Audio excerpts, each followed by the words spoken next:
underway. So I will share my screen first. Okay, so hopefully everyone can see that. Nod away if you can, shout up if you can't. Can't see anyone nodding, so that's good. Right, so today's session. First up, a very warm welcome to Erica and a big welcome back to Taylor, who has gone to the toilet, but I'm sure she'll be back at any time to see the big welcome back. Welcome back, Taylor. Hello, Erica. This is your first SocialHype session. It is, yes. Amazing. So, just to recap why we are doing these sessions, essential for your knowledge and growth to share best practice, allows you to understand key developments and changes in platforms, gives you the ability to deconstruct campaigns so your work or our work is better. You can inform your clients, inspire your work, campaigns, creative and strategy, etc., etc. Expectations for today. So teams will present one at a time. I'll call each team, but I think you guys will have the lineup anyway. Any questions that you have, please shout up. There's no such thing as a stupid question. We're recording, so if you want to listen back or watch back at a later date on demand, you can do, and cringe at all of us.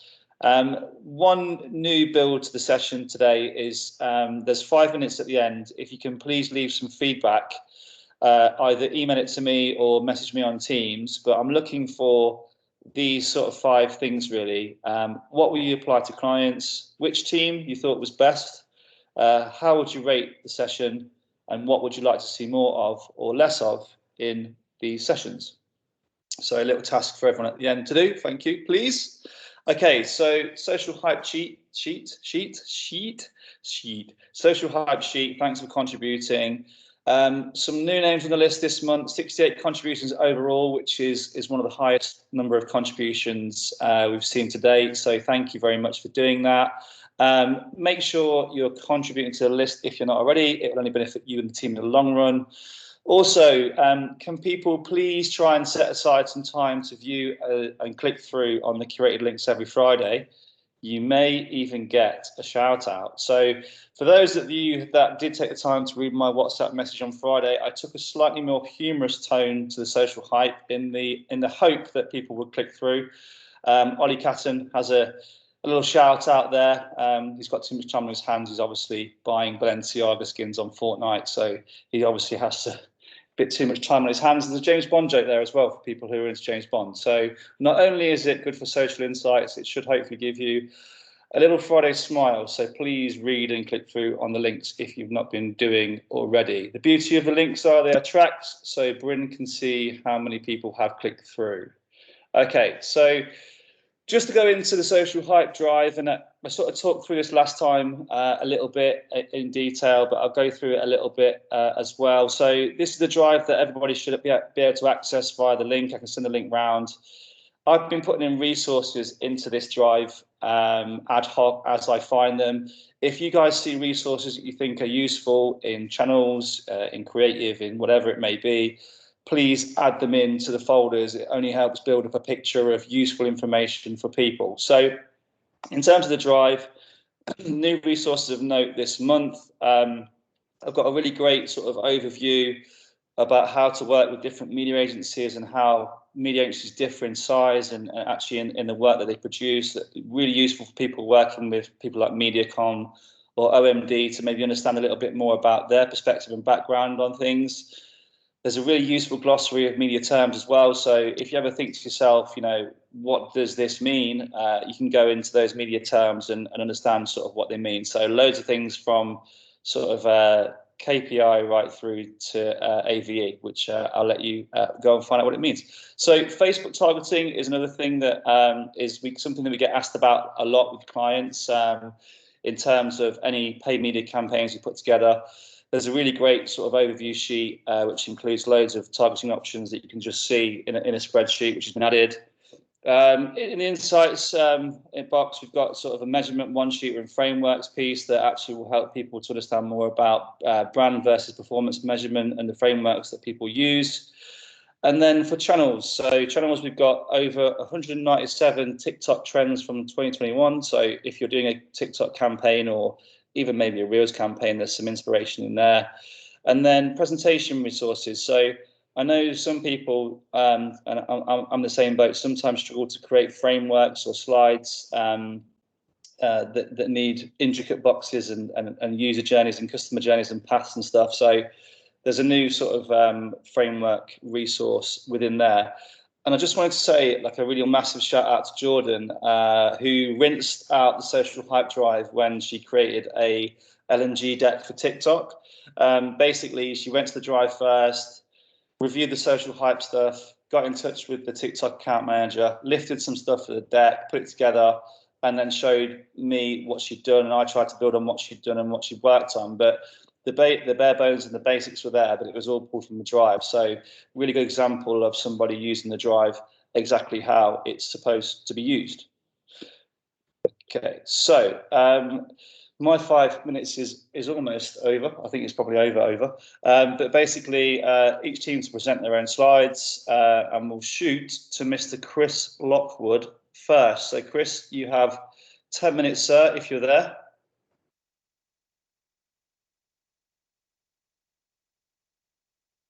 Mr. Chris Lockwood, are you there, sir? Okay. I think he's well, Bryn. He's what, Chris? I think he's not well. Oh, dear me. Okay, we'll go to Twitter then. That's great for the timings, though. So Team Twitter, off we shoot.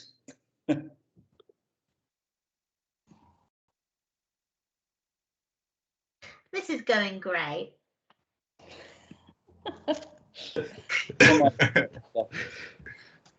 So how does this work? Does someone share their screen and then you just say next slide? Or because I have an excuse because I'm new, so don't expect too much from me.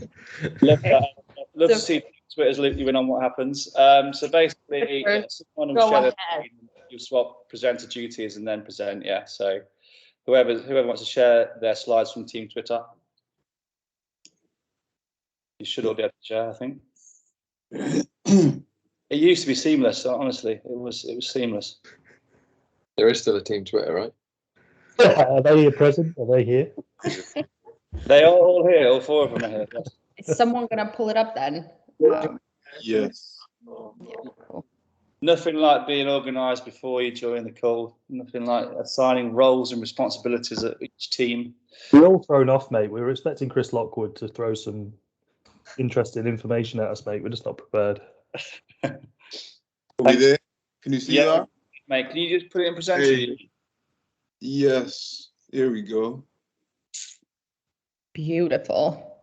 Ooh, I made one sec. This is completely my bad. How can I share it within this window? If you just hit present, mate, it will share, I think. And hit present to view. It should go bigger.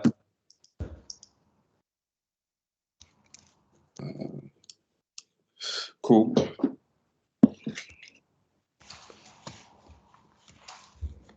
Right. Team Twitter, here we are. Myself, Chris Nevy, and Erica. Just kick things a bit off. Do you want me to run through this or you? Go for it. Right, right, we're going to run through the general news and updates of Twitter. So recently, these are stuff that have kind of has been updated. So pin chats, accounts could soon pin conversations at the top of their Twitter messages. And we thought we'd kind of pull out what that would mean for us, I guess, from a social perspective, as also like comms and all that. So we're trying to think of ways that could benefit.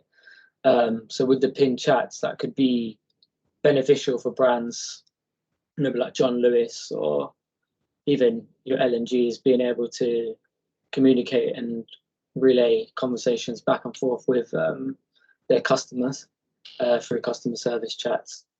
Another thing is emoji reactions. So this is something that they're testing. I don't know if it's fully out yet, but it is testing still. Similar to how we kind of know and use it on Facebook. And this is something that I guess could be interesting in terms of seeing how it would work in terms of engagement and how that would play out.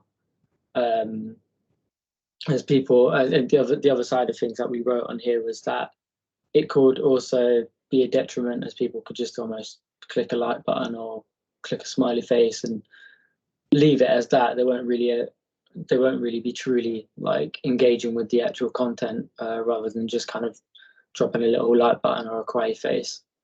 On to the next slide. Spaces. So this has been something that's been about for a while now, but Twitter have announced that they've approved all space hosts can now set up a ticket price and audience capacity in their for their spaces. Those with access will have received an in-app notification informing them of the update. So what that means for us, or for creators and brands, expanding access to ticketed spaces means even more people can earn more money hosting a live conversation. So this is obviously a direct kind of competitor to what we saw in with Clubhouse and Facebook live audio rooms. So it could almost prompt people to move away from that platform and jump onto Twitter. And they're also trying to, I guess, lead more of a kind of professional side of things, whereas sometimes Facebook can veer on being less professional per se. So they're trying to kind of target that route, which would be quite an interesting route if they do solely focus on that. Consideration prompts, I'm not really sure. Yeah, I'll pick that one up. So basically what they're rolling out is a feature where sort of like, it's called reply language prompt. So the way I would kind of picture this in a context is if somebody, let's say, really pissed off at Sainsbury's for whatever reason and they want to go and leave a bad review, that's mainly for replies. So if you sort of maybe use foul language or maybe discriminatory language, then they'll say like, are you sure you want to send that? So I would imagine it'd be like a pop-up that comes on your screen and be like, are you sure? Which would be really great if when you're like sending messages to your exes, I would imagine, but I think that's just for Twitter for now. You sure you want to send this? So the way I would imagine it would work is that you would probably maybe as a brand from that point of view, you would maybe select like filter words. So something similar that TikTok does for creators, like they can just block certain words from their comments. So it wouldn't actually block the replies, but it would just kind of send you this prompt of like, you sure you want to say this? Like maybe like, cool off, have a cup of tea, that kind of thing. So that's actually not bad, because I think for brands, it could help them kind of keep a clean space online. So obviously, like no negative language, or at least like minimized. And just to be like an inclusive and kind of like safe space for all, I think. So trusted friends feature, which is, I think is similar to if you've been on Instagram lately, sort of like close friend stories. So you'd be able to sort of create a group for like each different sort of group of friends if you have them, obviously. And then you would be able to post things and only select that group, and then it would be only visible to that group. So that's pretty much that in a nutshell. But then also for brands, they could potentially use that feature to maybe create like, special content for like brand champions. So people that really like championing the brand. Hang on, I've got bad connection. Can you guys hear me? I've just got a bad connection prompt. Oh, yeah, loud and clear. Really good. Loud and clear. Yeah. So that's that. Let's move on to the next slide. So voice tweets, this one was the one I was actually really excited about. I don't really know why. I think it's because it can either go really well or it can definitely flop. But the first thing that I thought about is like customer complaints, because when people go and complain for brands, they're always really angry, I find. So I think if now they're able to do voice tweets, they'll either maybe think about it before doing it, especially with the prompts as well, or we're just going to have a lot of sort of, because you can't really monitor like swear words on the voice note. So there's no sort of monitoring that. You can literally say anything that you want. But if you have Twitter, I would encourage you to go and try it. Like I hate hearing my own voice back. That's why I'm not going to be listening to any of this session.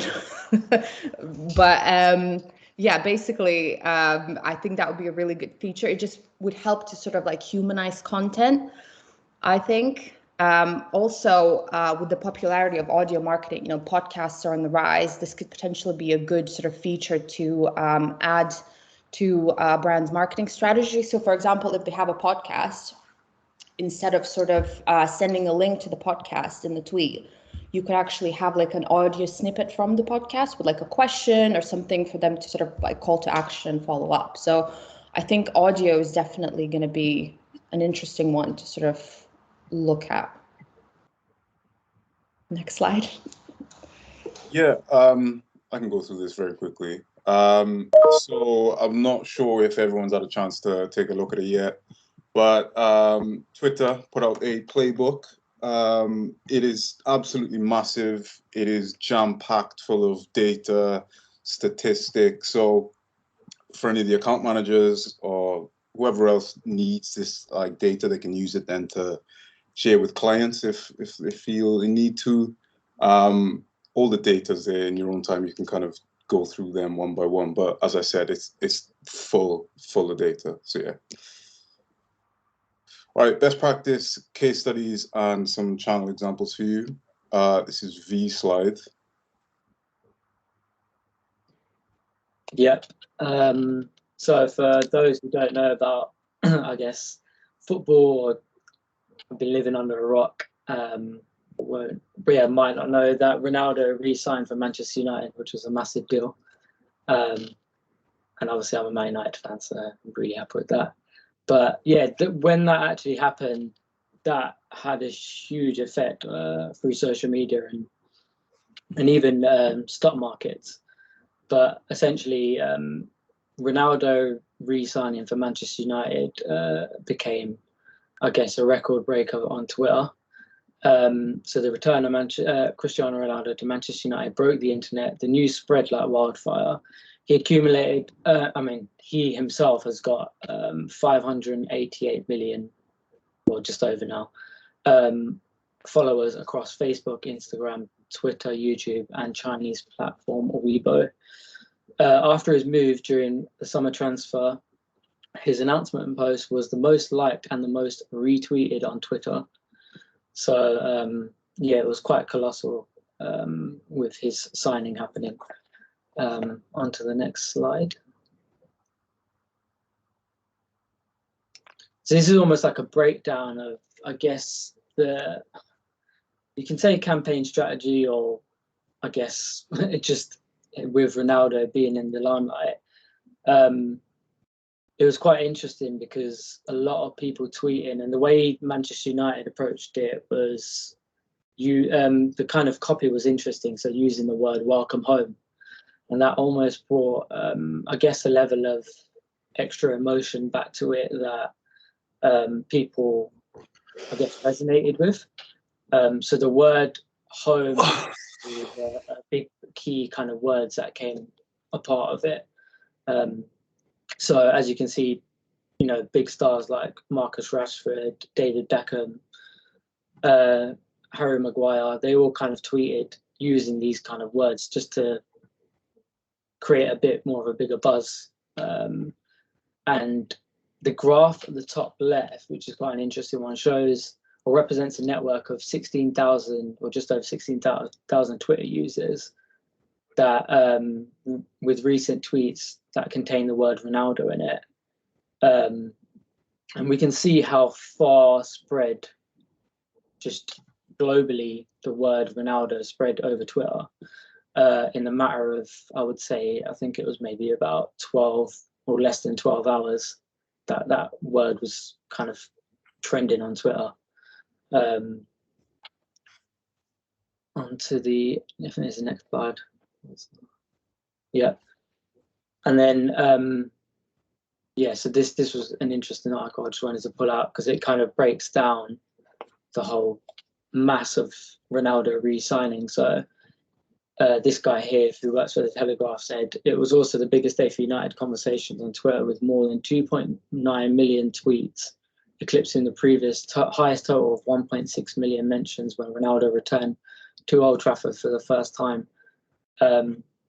This almost like with his signing, it also, like I said before, it increased. I think it increased the Manchester United stocks or the share market. I think it might have been by 3 point something percent. So their stocks went up by that amount just with him re-signing. And the graph on the left is, I guess, a breakdown of when Ronaldo did, the impact it made, I guess, for Manchester United social across, TikTok, Facebook, Twitter, Instagram, and YouTube. I think they amassed, it might have been 2 point something million on Instagram within the space of 8 hours. So an extra 2 point something million followers on Instagram within the space of 5-6 hours with him signing. But him re-signing basically has created the record retweet and the most liked tweet on Twitter in a sports setting. Guys, you've got 2 minutes before you have Just to part us. Go. As you can see to the right here is a very lovely looking video which doesn't exist. So what we'll do for that is, or what I will say is, in your own time, what I suggest you do is check out the Slack Twitter channel. They're using and utilizing Threads quite a lot. I know I've spoken about Threads in the last presentation that we had, but I've reeled through here again just some of the benefits from Threads, because I know with our current clients, I'm not sure if we've even put out a thread yet. I don't know if someone could correct me if I'm wrong. But it's just another creative way, I would say, to stand out from what other competitors are doing. It's a tool that I feel like we can utilize, and you can do really cool things with it. In the example that they do have, again, it's not here, shame, but they utilize GIF formats to go through a new feature on the Slack app. Using the GIF format, it allows for loops, visual loops, which makes for really cool content. In the post copy of each thread that they use an ellipses just to kind of keep you tied into what they're doing, keep you scrolling through. It's a massive shame I can't show you this because right now there's just no context and it makes no sense to you. But yeah, that's what we have. I do have some data. This was shared from a company over in Canada or the States, a company called Buffer. And they ran an experiment using a blog article that they've written. It was just a plain, it's just a standard blog article that they linked through on their page. The objective of the experiment was just to test if repurposing their blog posts into threads could increase their reach and engagement and drive more traffic to their blog over tweets with a link.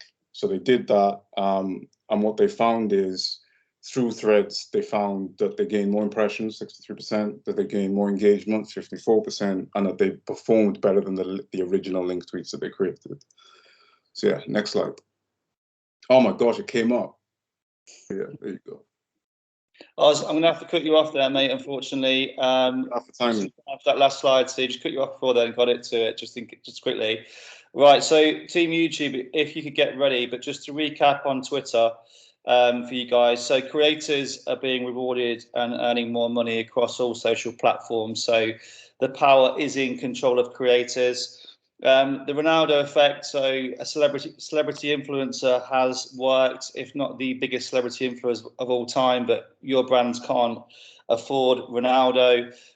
Twitter is becoming much more personalized to user experiences. So they're making very small changes and updates to the platform that are based on user feedback. So it's becoming a lot easier to use. And then Threads is a massive trend on Twitter. So Threads are being utilized across the platform significantly. Check them out. And we have done them for clients, Ozza for Sporting Edge in the summer. So on to Team YouTube. Right, Team YouTube, you have 10 minutes. So that's 10 minutes, 10 minutes. Try and be succinct if you can be. Thank you. Off we go. Hello, everybody. So lovely to see your faces. Nils, Come on. Nils, are you okay to share the presentation? Yeah, sure, one sec. So we're going to be going through a few features and updates at the beginning, and then Eddie's going to be going through that, and then I'll be picking up the case study at the end. So I'll hand it over to Eddie. So my internet, it's new. They just installed it today, and I have the feeling that it's crashing a little bit. So if in any moment I crash, please let me know through the chat, because I'm gonna keep speaking without noticing. So thanks. Yeah, so we are the team YouTube, and yes, Paul said I'm gonna start with some general news and as well with some feature updates in the platform. Can you go to the next slide, please, Niels? Okay, thank you so much. So while one of the first thing to highlight is that YouTube is making all the content in the whole platform available to everyone. So that means that they want to create automatic translate results in all the searches because they realize that most of the key topics that some of the people it's trying to find are just available in some specific languages. So they thought that in this way, translating the titles, translating captions, and everything that can be translated will make more easy to make available to everyone the content. After that, they are as well trying to make the search process quite more visual, following the same line as in the thumbnails that they are really truly recommended in any video. It's quite important to work so well that thumbnail to make more easy to the audience to find what they specifically are trying to find. Now they are creating that in the same feed, in the same places where you can find like that first capture of the video. They want to have like more options to can show to the viewers as well, different chapters, chapters that they can find inside of the different videos. So throughout different images, you are going to be available to have to know which are the different topics that video is going to talk about, and if you are really interested or not in that video. After that, the three next points go around about the battle that they have with TikTok, with the new shorts, with the new kind of video as TikTok. And more, I think that the best things to highlight about the shorts is that since now that we only have the short metrics in the YouTube Studio, now this is going to change. This is going to be available as well in the main app. And as well, they are going to add plenty more options music-wise, just to make more easy to the users to create their content. They are keep pushing so hard for these shorts in the way that they are making available in plenty of new countries. And as well, they are keep doing that shorts phone that they are trying to promote, that the people it's coming through TikTok to YouTube, giving pays up to $10,000. And after that, one new thing that it could be quite interesting, and more if for in any kind of client you are thinking about to try this alternative of TikTok, is that they are taking out the shorts report that is a highlight of the key trends that the platform is seeing, that actually it's working for the new users that are beginning with the journey. And as a last feature to talk about YouTube as well, it's taking out a new app, a new YouTube Music app, that it's going to make quite better all the music experience in YouTube. One of the main things that they have been working so hard about, it's that it's going to be available in the background, that this is one of the things that the audience was more annoyed about, that usually when you're using YouTube and listening music, if you just swap to any other screen, that was a stop. So this is going to change. Next screen, please, Niels. Yeah, so as a feature updates, I just want to make more emphasis on a couple of things that I already say in the general news. One, it's that search process that's going to be more visual. So as you can see a little bit here, sorry, because they are quite little, the screenshots that I made. But the video share, we're going to see how many chapters have that video. And as well, we are going to be more able to go through the video and go straight to that content that we are interested. So if there is like, this is more thought, maybe not for us, but this is more for the kind of tutorials videos where the people is trying to learn how to set up a new microwave that they buy, things like this, that they are can go specifically to the part that they are interested. As a latest, yes, as a last update in shorts, I think that YouTube it's keeping pushing so hard. As I said before, they are keep fighting so well with TikTok. And YouTube has published, as we said before, the latest short reports that they are highlighting all the different things that can be interesting to think about when we are creating content in that for that channel. And the YouTube monetization tools are far more advanced than those that we have in TikTok. And I think that this is maybe one of the things that they are doing better to try to find with TikTok, is that they are making available all that tools to can really know what is happening with our content and how many people are viewing it quite better than TikTok. As well, they are updating the creator sites, and they are making quite plenty more tools and guidance to everyone that would like to use these shorts to achieve better results. And as a new feature as well, they will launch a short educational video series to provide more tips on the various functions and options.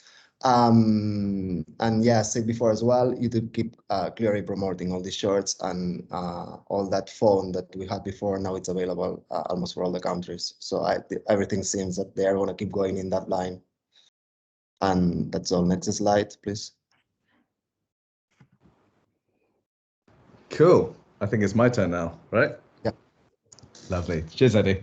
Cool. So I'm going to talk about a little campaign by IKEA called Bedtime, which is, let's face it, everyone's favorite time of day. And what they did in this really cool ad is, Tom Sully's seen it before. He's smiling there because we saw it in a YouTube session down in London, where basically they teamed up with a few studios for this bedtime campaign. And they discovered that 1/3 of Canadians just did not sleep for more than 7 hours. So basically everyone's exhausted and tired. So they decided to kind of use that to make a video campaign that sold like duvets and mattresses and stuff like that. So what they did was sort of create this campaign which kind of directly addressed the viewer at the time. And it would come up with the time that you were watching. They'd be like, it's 11 p.m. Like, why are you still watching cat videos?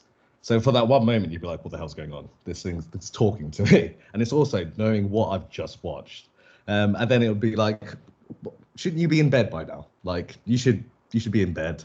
There should be something comfortable. If you're not sleeping in a good mattress, we've got one at IKEA. It's £69 or whatever. It's open in 7 hours. You can literally get one now. And that was kind of essentially the ad. We'll play the ad in a second, but I've just summarized it in a really terrible, poor way. But essentially, it was on for it's a 15-second ad, and it would run between 10:45 and 3:30 a.m. in the morning. So it's catching all those people that were up, like me, at stupid hours at night. And it would kind of like, when you're in that kind of stage as well, where you think you're by yourself, that one moment where it breaks, where you think someone's talking to you, it really, really engages you. And the way they did this to personalize it to people was to use something called YouTube's director mix, which would essentially customize the video so it catered towards exactly what you were doing or seeing. So we'll quickly run this ad if we can. Let's make sure your sound's on, Nils, if you can. But if we can play the video, if it plays. Cat videos? Go sleep. It's almost 11 p.m. Do you not have a relaxing mattress with high resilience foam? Comfy. Get one when IKEA opens in 11 hours. Cool. Really simple ad, but it's really nice. But what makes it quite really interesting is the director's mix. So we'll just go to the next slide. I'll just explain what director's mix is. So I'll talk about it whilst it's changing the slide. So director's mix is a feature on YouTube. It's not Tarantino coming in to redo your movie. That's not what it is. So what director's mix does is allows you to have a base video and then essentially change the text, change the audio, so it could be different voiceover, change the imagery to kind of suit the customer that is watching the video. So it would use YouTube's customer data to kind of tailor the advert towards you. And there's a video of it kind of explaining it. How much time do we have left? You have 4 minutes. Ooh, 4 minutes. I think we can run this little video. We'll play a little bit of it, but yeah, if we can play it now. But essentially, yeah, it would change the ad depending on who you were. So we'll you pay more attention to this ad. I wrote it for you. But who are you? Is this you? How can I write an ad for all of the yous out there? Enter YouTube Director Mix. With Director Mix, you can create one generic version of your ad and set elements to be swappable. Things like text, images, sound, and even video, giving you the ability to completely customize your creative to reach specific audiences. So say you're advertising this, and you want to gear it towards someone who is about to get married, or reach a new parent, or swap things out for people who are into this, or maybe that. Even after launch, you can create new versions of your ad. Say the product's packaging changes. It's time for a price promotion. Or you want to localize a version for Brazil, Germany, or any other market. You can go back into the project and easily update it, giving you the ability to assemble the perfect spot for any viewer. So one ad for this could look like this. Personalized video doesn't have to be daunting. YouTube Director Mix, just right for you. Cool. So yeah, so that's basically director's mix. It allows you to kind of like do lots of variations of one video catered towards like your specific audience, but at a large scale. So I mean, we could do this. We could make loads of variations. It's fine, but you we can't. To spend that time making that amount of variations is a long time. So it is a nice option if you want to like sort of really kind of target your audience, if you've got a good target and you know who exactly you want to show. Mr. George Guilford has his hand up. This means we'll definitely go over time, but George, please speak when you know. No, I'll try not to be too long. I really love this idea. I think more like the concept of like IKEA tapping into what people are doing at a certain time and talking to them. I really like that. I have to be honest though, the concept of the director mixer terrifies the bejesus out of me, because it's hard enough with clients to just get one version of something done. Never mind like a million different variations and a million different languages and backgrounds, and I can just only see that going wrong personally. So, but not to say we don't use it, I just think it does scare me. But I really do love, I would urge people to think like immediately, I can think obviously John Lewis, obviously Good Earth, people that are trying to sell that sort of product directly to a consumer. You know, it's difficult for L&G and for Barclays, but for brands like Good Earth and John Lewis, honestly, I think there's, in that IKEA example, there's definitely something we could do. So yeah, I just urge the creatives and various people that work on those accounts to have a think about how we could do that, package it up, send it to the client, show them the IKEA thing, say here's how it could work for you, and away we go and see if they're interested. I'll shut up. George has just used up the remainder of your time, so thank you to YouTube. Give us another minute. Snapchat. Give them another minute. Just a minute. We had pros and cons. Just to recap on Team YouTube. Shorts are becoming a big thing. I've worn them all summer. Basically, music is a real battleground for brands with users. There's a fight with TikTok. YouTube has the creators already. Happy days. Paul, you're a great presenter. I think you should probably look at TV career. IKEA idea, insight and scenario-led creative. So just as George said, insight and scenario-led creative, clients absolutely love that. Onto Team Snapchat. Oh, I've got two hands up. Paul, sorry, you go first. Can I have one final point? Okay, so directors mix it sounds really good, but it's also very expensive. So that is one thing to be aware of. It's like, it's great for like reusing a TV ad that's already been made, and then you try to repurpose it so you don't have to create loads of stuff already. But yeah, the one downside of it is, I talked to Sam Hearn about it, who had actually scoped for a project like it, and it can be very spenny. So you have to deal with a client that's willing to spend a lot of money to get somewhere. But it is an option. It is there. So as long as you know about the feature, you can decide how you want to share it. That's exactly what these sessions are for, Paul. Phil Keithley. A rare shout out to Smith for already selling in shorts to Sony. So I'm just going to dovetail there, Bryn, with the YouTube shorts. He's already done it. He's ahead of the game. Smith, he's reinventing a new normal. So there you go. You heard it here first. Well, thank you for that brief interlude, Phil. Off to Team Snapchat, and I'll just repeat what I said to the teams. If you can be succinct and try and utilise the time in 10 minutes, that would be great.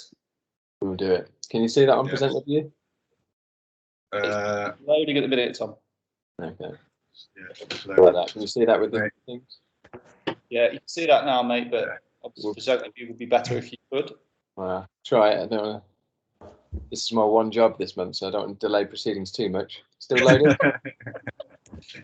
Still waiting. Oh, Tom. Let's go thumbnail. Shall I fill some time in, Tom, whilst we're waiting for yours to load? Share some general news with us, and we'll keep it to this view for the time being. I was going to start telling some jokes.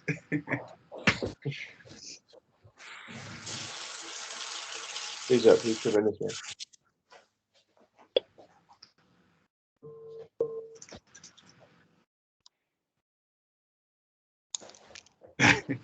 Is that Neil speaking? I think he might be on mute.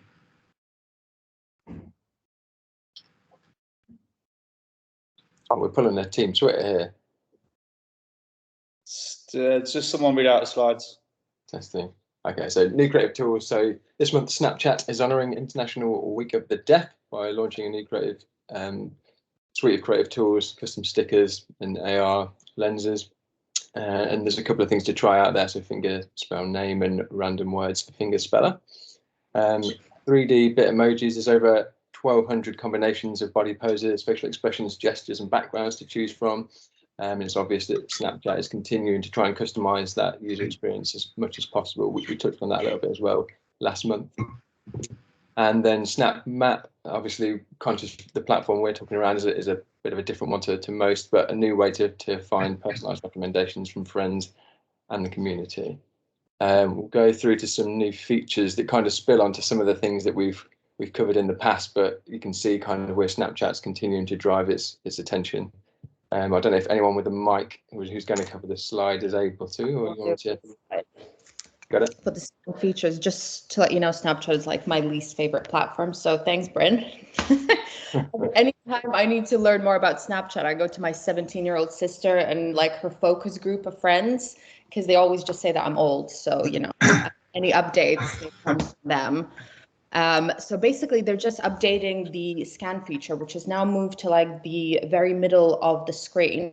So that kind of tells us that they're trying to utilize it as much as possible. So just to kind of name a couple of features that scan is probably best at from like brands and businesses, like shopping feature. So now if you, for example, scan an item of clothing, you can potentially then it acts like a search engine. So then you can, you know, gives you options, like you go online and then see where you could potentially buy something similar. So if you're like on a night out and you like someone's jacket and you don't want to make conversation, you can do the creepy thing and scan it from behind them, and then it will just pull up like similar kind of options for you. Which I don't know how I feel about this feature, if I'm honest, because I feel like it could potentially reduce like the human side of the platform. Also, you can do various things like scan math problems, for example. So I don't think that's very fair, because that's actually what my sister uses all the time. And I'm like, well, that's just not really fair, is it? So it just seems like it's really trying to appeal to its audience. But I mean, correct me if I'm wrong. I think it's about like 16 to like maybe 20 up to 25 mainly now. So it's trying to introduce a bunch of different features. So when we mentioned the 3D Bitmojis as well, so my sister told me today that like you can scan different kind of like items, and then also companies will pay Snapchat to feature their clothes. So, I mean, I personally don't really care what shoes my Bitmoji is wearing, but she was like, did you know that you can wear Jordans now on your Bitmoji? And I was like, really? Jordans? But basically, yeah, brands are actually investing in paying Snapchat, and they can basically feature their clothing. So I think we're going to see some like further developments on the scan feature, because that's like one of their main ways of trying to act like a search engine, I suppose, and like develop the platform that way. But yeah, I mean, it's exciting to see where it's going to go. For sure. Crazy. So up next, have you ever forgotten a friend's birthday? Because I know I have. Cue Snapchat's new global feature, Birthdays Mini. Yeah. So the feature allows friends who have opted in to have their birthdays visible the opportunity to send a personalised birthday message through the use of a unique sticker or a fun lens. As well as this, there's an up-and-coming view, so you'll never miss a friend's birthday again. Think of it like the Punch hands-on WhatsApp group. To access this feature, if anyone wants to try it, click on the little rocket in chat or through the search bar. So what does this mean for us and our clients? I guess it's about aiding brand culture and loyalty, starting off with a celebration of a brand's birthday. Further development of the feature could feature stuff like milestones in the brand's journey, or it could be an opportunity for a brand to reach out to its users and give them a birthday present, such as a free gift or like a promo code or something. So I know there's some avid snappers out there who are worried about people knowing their true age. Don't worry, your age is kept secret. It's only the day which is celebrated with this one. I mean, I feel like if my friends don't remember my birthday, then they're dead to me. And I don't really appreciate that feature at all with social media in general.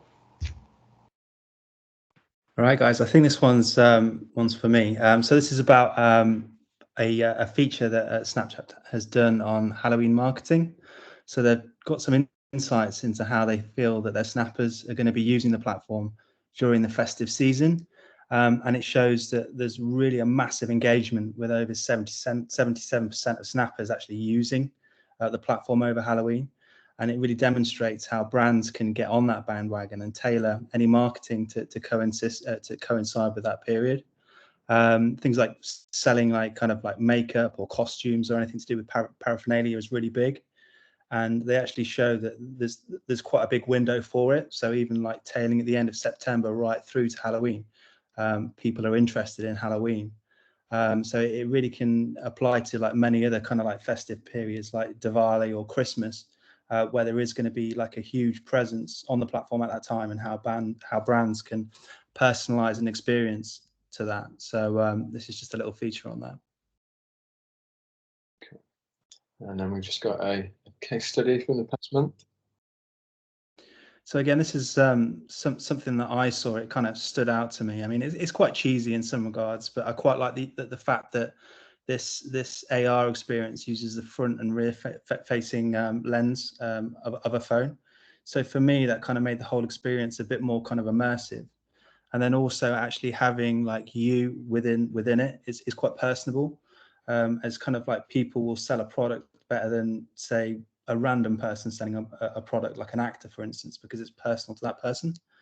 So if their friends are looking at it, they go, oh, well, that person has posted this video, maybe that's a bit more relatable to me, and that's kind of cool. But essentially, the Starling Bank is a bank, and they've released this kind of like new advertising campaign. And to me, it seems to be like kind of like at the younger generation. But I felt it's quite cool, and the principle could be applied to kind of other AR experiences. But if we play the video, we'll have a look. Let's see if you can see this. If it's going to work. It kind of ties into this. The swarm of starlings is kind of their hook across all of their marketing material. Can you see that coming through? Be interested to know actually how many people did it. Given Given what the payoff is. Yeah. That's right. Thank you to Team Snapchat, and only 1 minute over time as well. So very good for you guys. Is there a hand up there? Team, yeah, it's Phil. He's had his hand up for ages. Just ignore it, so it's fine. Fair enough. Sorry. Team TikTok up next. Just to recap on Snap. So diversity and inclusion, obviously front and center for social platforms, and need to be part of our campaigns. If you want to know what a distinctive brand asset is or looks like, it's a Bitmoji. So Snapchat own Bitmojis, and it's their distinctive brand asset, and they try and rinse that asset as much as possible to become as recognizable to as many people as they want. Realistically, S-commerce and e-commerce are the major battlegrounds for most of the social networks. They mentioned Jordan's on Bitmoji, so if you've heard the term metaverse and you want to understand a bit more about it, really it's about branding and experiences in a digital world. So the Jordan example was a great part of that. AR is going to be a huge part of the metaverse as it's known. The birthday stuff is a rip-off from Facebook. A lot of people use Facebook for birthdays and birthdays alone. Snapchat have seen that trend and ripped it off in a much better, more personalised way. And Erica, you were bang on. 18 to 25 is the biggest audience in the UK. On to you, Team TikTok. Cool. So TikTok, shall we? Right. So general news, we've got TikTok actually have hit, and they've celebrated 1 billion people now come to TikTok every month to be entertained, learn, laugh, discover something new, watch someone fall over, watch someone do a stupid dance. Hey, it's all great.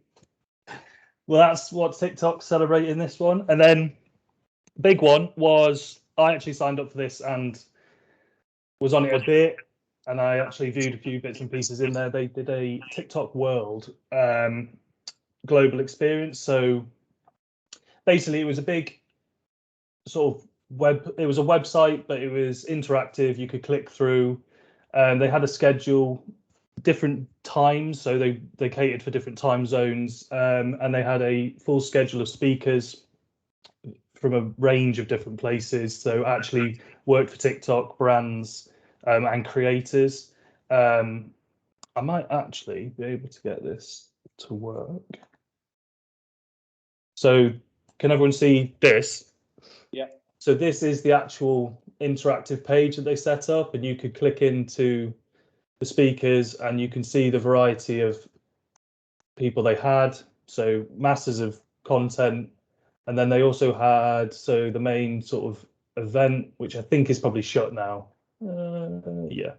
So the middle section here that had TikTok World written in there, that was sort of the main stage, and you clicked in there and you could see everyone and they would talk through the various bits and pieces from there. So it was actually really good. I think they have got an archive section now that you can click into and actually view all the people that spoke and all the videos. So I'd recommend probably having a look and seeing what's on there.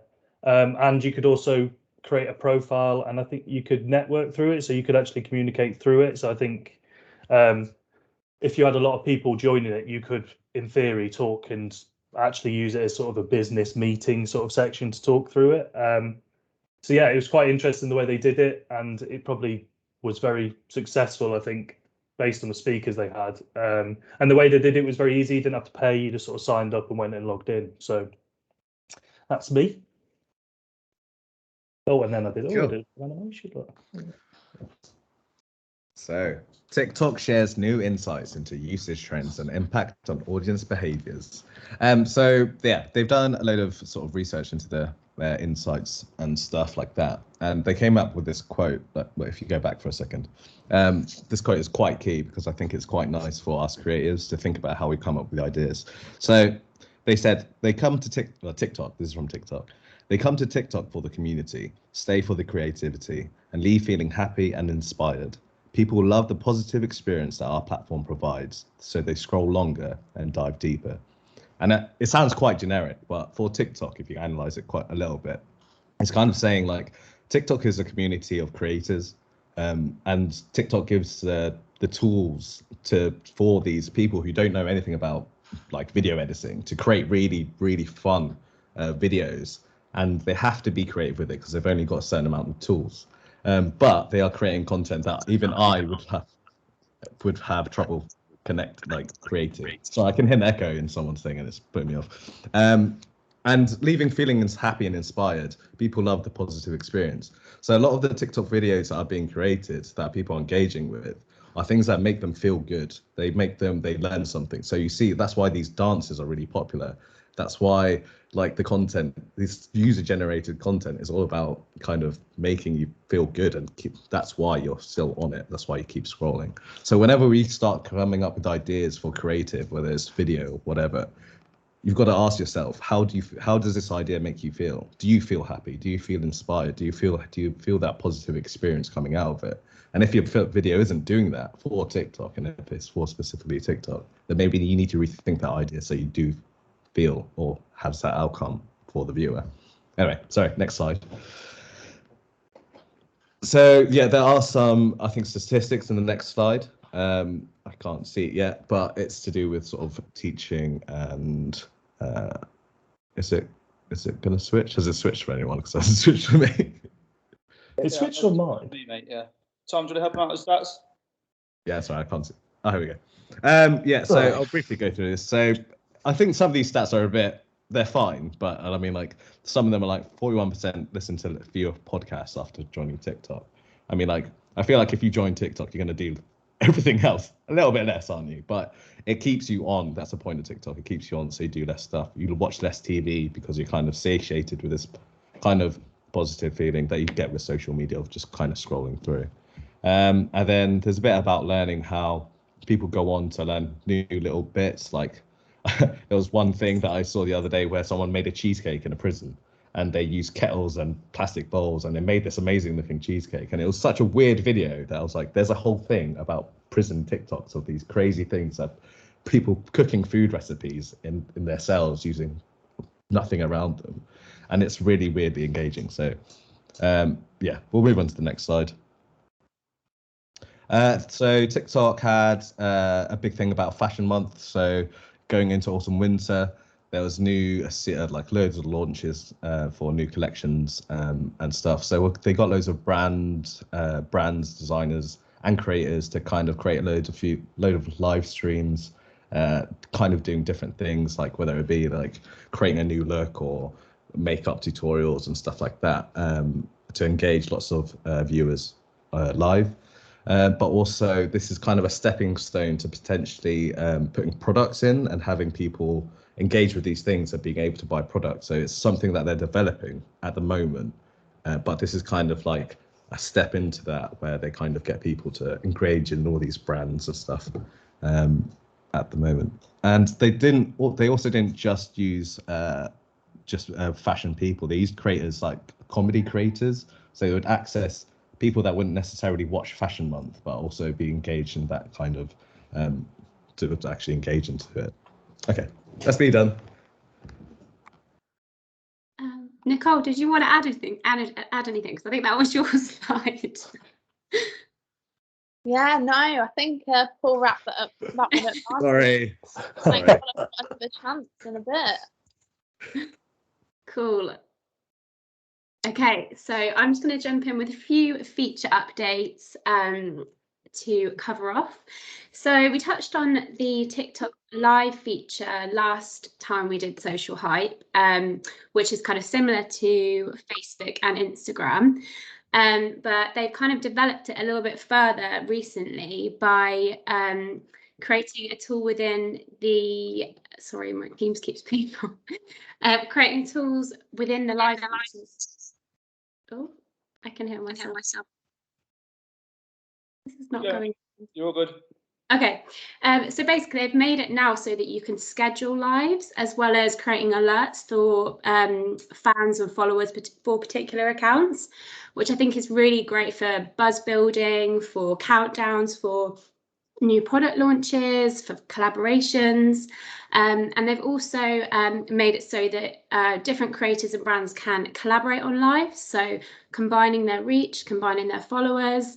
So it's just kind of propelling that live aspect more into consumers' mindsets. And I know on John Lewis lately, we've had a lot of discussion around live as a concept and streaming. So it's encouraging to see that they're doing that on TikTok so much that we'll need to continue to do that. Definitely on Good Earth, definitely for John Lewis, and just like building that relationship directly with the customers and the users. Okay, next slide. So then TikTok have also, similarly to Twitter, placed quite a lot of emphasis on well-being features and how they're kind of monitoring what people are doing within the app, making sure that each person's user journey is as kind of safe and positive as possible.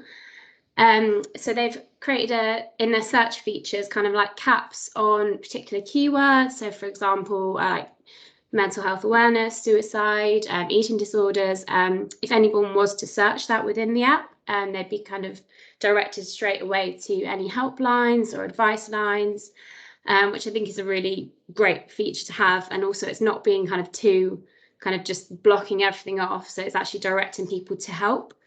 And then again, also kind of what Erica was saying about the whole, do you really want to post this thing? So if somebody was to load a video into the posting feature, they've got kind of prompts that pop up, scanning through keywords in the text copy as well as within the video to check, do you really want to post this? But also still allowing it to happen so that people can be transparent and talk about issues if they feel they want to on the platform. So definitely, I think something which, when we're thinking about people we collaborate with for influencers and certain brands, making sure that the content that they're posting is also kind of safe and positive for everybody viewing it. Guys, you've got 2 minutes left. Okay, I'll try and be quick, Bryn. Sorry. TikTok campaigns. So for this month, we chose to look at the TikTok campaigns where called remakes in collaboration with TikTok. So it's where a bunch of brands we all got creators to reimagine old adverts. So for example, one of them was the Skittles. You know, when they used to like, I think one was a cat, when you used to touch the cat and the cat turned into Skittles. It was like that, but on TikTok. And one of the examples we chose to look at was the Old Spice version. I'm not sure if that's going to play, but I'm sure you can have a look on TikTok later on. Oh, maybe it will play. Thanks, Tom.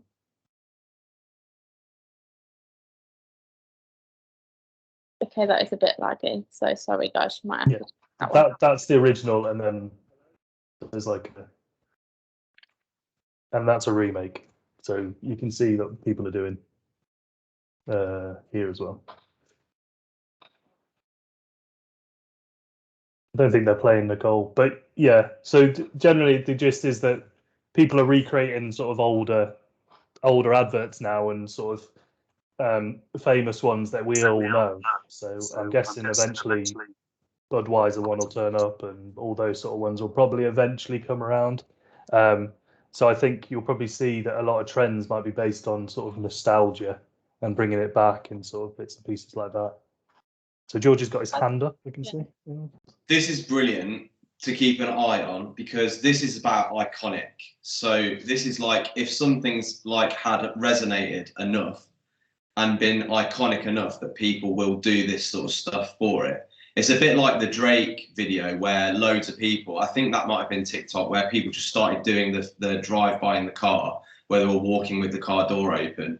It's like you sort of know when you've hit on something that becomes iconic and resonates when this sort of thing starts happening. So it's actually quite interesting for Team TikTok to maybe just have a look at what become the biggest, like sort of the most copied ads. So which ads actually are the ones that people do this for the most, package that up in a report, and then try and figure out the trends and the commonalities between those ads, and then feed that back to your clients. So like, what is it about that Skittles ad that resonates so much that loads of people on TikTok want to copy it? Because that's exactly the sort of ads that people want to be doing. So maybe Team TikTok, track this activity to see which ones are the ones that are featuring the most and are getting the most sort of shares, the most attention. Wrap that up into a little mini report and then feed that back.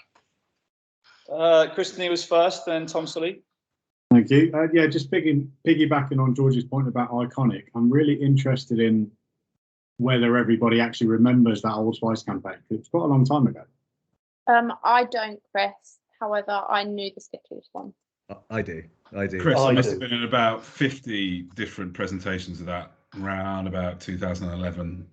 Every single agency was bringing it up in every single workshop. Yeah. So yeah, I remember it, but I'm getting old now. I remember the one where he's on the horse. Yeah, that is the one.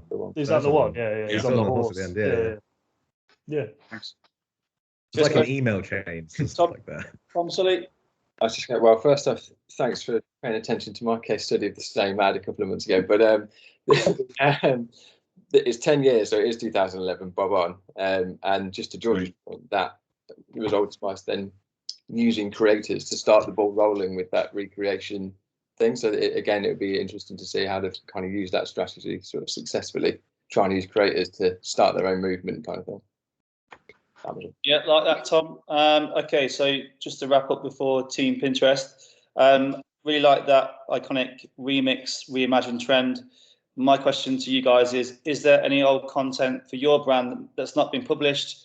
You can give a quick update to and republish. Can we utilize any content that we've made and not used for some of the brands that we work with? That's just an idea around reimagining. A theme around platforms is around well-being, but also the reason why TikTok are talking about well-being is Mental Health Awareness Day on the 10th of October. You guys may or may not have seen Hell's calendar with all the dates in for days of the month that brands can talk about. If you've not seen it, check it out because it's useful for stuff like Mental Health Awareness Day on the 10th of October. Live streams are about monetization for brands, so retail brands particularly. It's another way to sell stuff, and again, that's a big e-commerce trend. And then, yeah, that's TikTok, and there's a real great flashy Pinterest gift that I'm loving. Butler Zona. Can you see it? Yeah. Well, I can see it, mate. Yeah. Yeah. All right. Cool. Oh yeah. So I'll kick us off with some insights that we found. So what I really liked about this was it's like a creative hub, if you like, that Pinterest have actually set up, and they update themselves.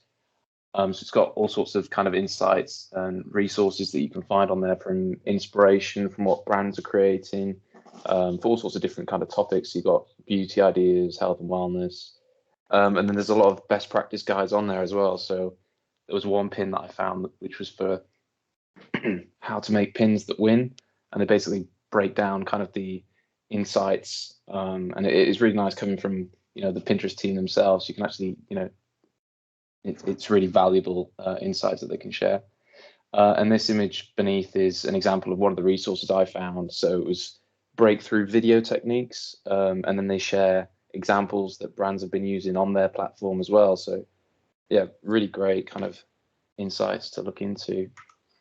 Next one. So we've got some of the platform feature updates for the month. And the first one is you'll now be able to share idea pins across different platforms.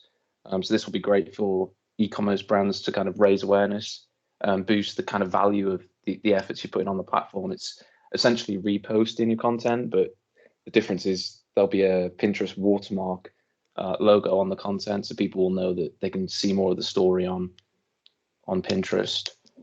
And then the second update is the new full screen vertical scrolling feed. So similar to TikTok, obviously everybody's inspired by TikTok these days.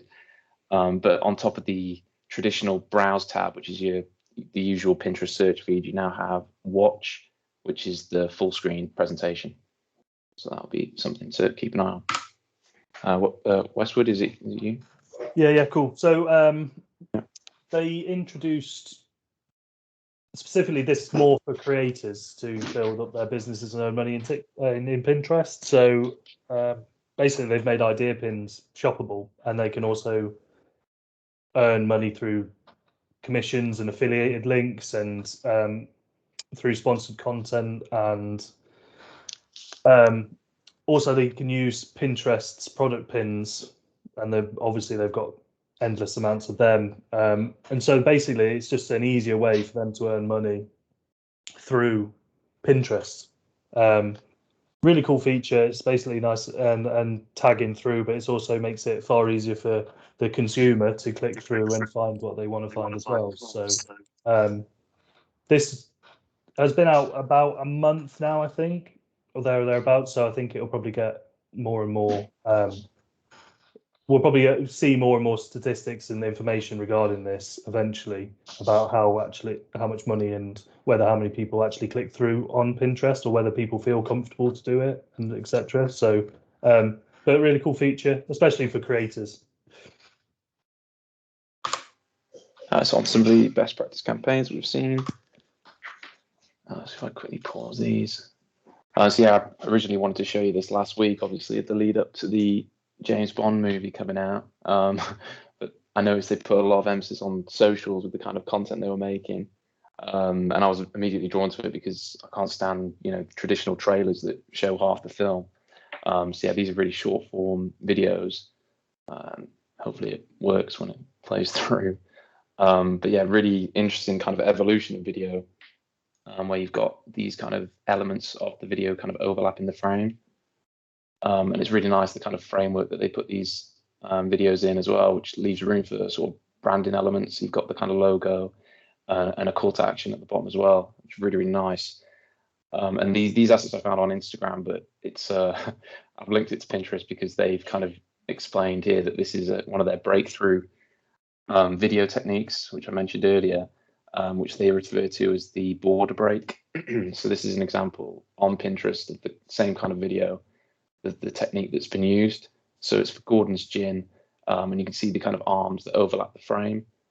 And it's really nice because on socials, you're obviously limited to kind of space. So I really like this, the way that we can actually utilize our own sort of frameworks to kind of make our own sort of frames. Yeah, it's really nice. And so yeah, in terms of our kind of clients, this clearly could work with kind of any of them really, particularly in the kind of entertainment industry. These are more common. And so I thought what would be most striking would to perhaps try this with a more corporate brand. So Barclaycard, for example, they have a modular VI already. So it could be something that we look to kind of pitch, if you like, going forward. But yeah, this is something that's relatively new, that's starting to become more and more common actually. And it's a nice little thing. Next one. So this other example is from a beer brand. I'm not going to try and pronounce that, but it's a loop-in video, and really nice seamless transitions through the actual product. And it's really unique from this kind of bird's eye view perspective. Don't tend to see ads go in that with that perspective. But yeah, really, really nice. And seamless transitions as well. And then similar to this kind of ad that I found it was actually on the TV, from Jack Daniels, who did this similar sort of progression through actually kind of the front view this time, not from the bird's eye view. And again, using that kind of distinct brand asset, the kind of apple, you kind of transported through really, really well put together. Yeah, nice. That's it. Thanks, David, and Team Pinterest. Really enjoyed the creative examples and the explanations you chatted through. I think they're really useful to the team. There may be a certain kombucha brand that could benefit from one of those creative approaches. Again, some interesting stuff around the platforms. Creators seem to be making loads of money. I want to be a creator, but I'm not talented enough, unfortunately. So I'll still be doing these sessions forever. Platform insights. So David mentioned the platform has an insights bank. So does Facebook, so does Instagram, so does TikTok, so does Twitter. If you need to think about creative insights and how things are made, why things are made, not only accounts, but Studio 2, have a look at these platforms because they make resources for the agencies available. The watermark feature, just a very small social first thing. Don't share anything with a watermark on another platform because it will get downgraded by the algorithm. So don't share a TikTok story to Instagram, etc. Pinterest watermark can do one as far as I'm concerned. So next up is LinkedIn, and I think it's DB again, isn't it? Yeah, you see that all right. You're the man. You're the SocialHype man. Yeah. He's coming for you, I think yeah. Here comes Nikita. Right, oh yeah, she's the woman. She's a SocialHype woman. So where are we? So news. So following Twitter's decision to abandon its social stories products fleet earlier in the year, LinkedIn's also moving away from LinkedIn stories. So they actually ended the end of last month. The platform, so LinkedIn, they are going to take the learnings to evolve the format into a reimagined video experience. LinkedIn did a user response forum that we're actually part of for this.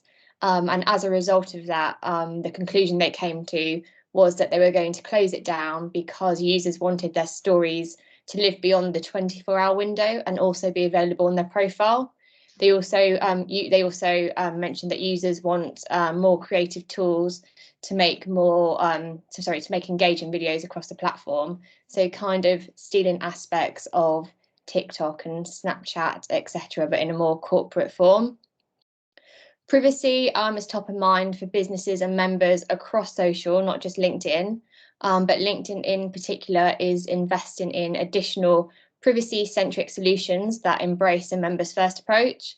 Their approach or their strategy at the moment is leveraging first-party data to continue to help reach and understand, invest in more B2B measurement, and also explore ways to get more results at scale. For example, they are that was my echo.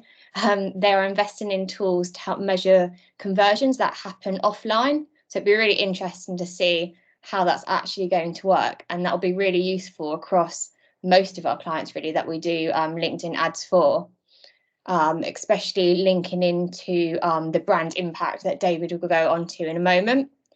And then Johnson & Johnson, so they're obviously one of the largest and most broadly based healthcare companies in the world. Their overall objective for a particular campaign was to deliver 1 billion doses of the COVID vaccine across the world. So just how did they use LinkedIn to do that? So they decided to leverage LinkedIn Live to help promote Road to a Vaccine. Road to a Vaccine, it's an 8-episode educational video series that examines how the global community is responding to the pandemic, and it breaks down the complex process of developing a vaccine. It's actually a really interesting watch if anyone's got time. It kind of breaks it down in layman's terms, and you will all learn a lot about COVID and the vaccine from it. So along with the live, they also orchestrated a sponsored content and message ad campaign because they wanted to use LinkedIn's trusted environment and their professional targeting capabilities. Their main target audience was politicians and also medical professionals worldwide. So long story short, they generated more than 1 million views for the series on LinkedIn, and LinkedIn was the only platform they used to actually do this campaign. They didn't use any other media form. Over to you, David. Okay, so LinkedIn have also published a new guide on how to maximize brand impact. And I think the section that most interested me was the section that outlined the types of content that users are most receptive to. And bear in mind that this is only from APAC countries, but what you do see, and I've tried to visualize in this graph here, is you've got number one most engaged content being brand culture. So an example that I've included there is the What We Do tab. Basically, you can showcase your company, who works there, a bit of the brand story, video content, photos, all that kind of stuff. The second most engaged content is company-specific updates. So that could be milestones, product launches, and in this case, Philips did a LinkedIn Live with the brand communications team, which is quite unique and gives that kind of behind-the-scenes look into the brand that you wouldn't get from kind of other sort of content. And third and final most engaged content was thought leadership. So white papers, you got blog posts, and in this example I've shared is PDFs. So these examples I've included were actually listed on the LinkedIn best pages of 2019, which was voted for by the user base. So yeah, well done. That sorry to interrupt there, but that maximizing brand impact article and guide is actually really useful, because it goes into their new brand uplift ad metric as well. It gives like a layman's terms breakdown of how it actually works and how they calculate the uplift score. Thank you. So long form posts have been added to company pages. So it's an extension from articles for pages. It's now company pages, which should also be more able to create posts and share them directly.